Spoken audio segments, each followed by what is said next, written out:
एफा गोबावनि उनाव दिनैसो बाहेराव ओंखारनो मोनदों। मा जिरायलाय खाबाय थानांगौलै मा नांनायनि साला हारसिंलाय मा दसेसो दरखार गैयालै साला बेजोंनो दिनै बासिनानै खारखोमा लांनांगौ। थाखा मोननोलै नैबे थाख्लायखौलाय मा जाखादोंलै बे जेल सिङावलाय थाबाय थानो दरखार गैयालै साला ओरै मा गोसोफोरखौ एवखां साखां मोनबाय थायो मा साला दसे थाबाय थानायलै बेयावलाय। हनैलै माबार हनै बड'लेण्ड टाइगार आमायसो मानसिया बारसिलांसिगोनसो मोजाङै बारसिनदो साला सुवादखौ दिनै हमनानै होख्लायनांगौ। बा दिनै सानसे बुयैयावनो माबायदि खारखोमा लांनो नागिरदोंलै बे सुवाद थाख्लाया मोजाङै हमना होदो आदै बड'लेण्ड टाइगार मानसियावलाय बारसिलांहां जागासिनो हनै बा प्रकाश आदै बेलाय बोरै जेलनिफ्राय खारबोखोमानो हालायखो हाब माथो आं बिनि दरखंआव जमनानै दंमोन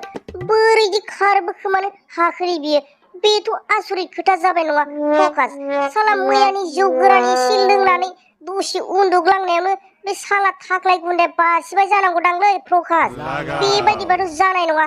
बेखौथ' दिनै हमनानै लांफिनथारनांगौ।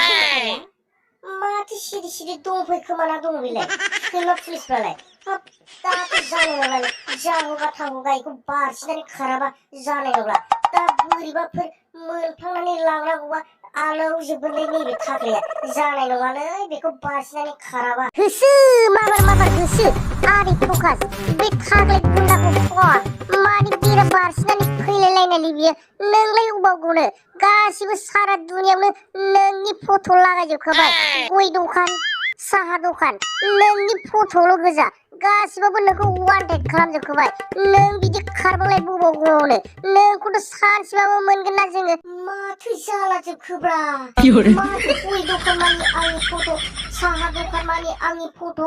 माथो वान्टेडनि फट' लागायजोबखो हाब बे जायगायावबो माथो खारनानै थाखोमानोनो हालालै बाब मा खालामबावनांगौ जाखोलिया दाथ' ओरैबो दंखायो ओरैबोथ' दंखायो दा आंबोथ' सारा दुनियावनो बेंनानै दंखायो इनाम खालामनायनि थाखाय आरो 50,000 जाबावनांगौ जाखो दाथ' आङो जेबो उपायखौनो मोनासै मा राहा लामा नागिरबावनांगौ दा खारनोबोथ' बोरै खारबावनो दाथ' जेरैबो सोरगिदिं फट' लागायजोबबाय दाथ' हमजाखासिगोन आङो सानसे नङा सानसे।